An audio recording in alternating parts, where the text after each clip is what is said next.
மரியாதைக்குரிய பெரியோர்கள், சகோதரர்களே, இன்றைய உலகில் மனிதர்கள் அனைவரும் அமைதியை தேடிக்கொண்டு இருக்கிறார்கள். ஆனால் அவர்கள் முயற்சிக்கும் அளவிற்கு அதே அளவில் அசாந்தி அதிகரித்து கொண்டு செல்கிறது.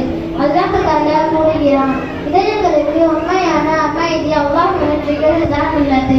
திக்ர் செய்பவன் உயிரோட இருந்தவன் போலவும் திக்ர் செய்பவன் இருந்தவன் போலவும் ஆமான். திக்ர் செய்பவன் மூலம் அல்லாஹ்வின் நினைவு மனிதன் இதயத்தில் உருவாகிறது. அல்லாஹ்வின் நினைவு மனிதன் தீய காரியங்களில் இருந்து தடுக்கிறது, நல்ல காரியங்களை செய்ய உருவாகிறது.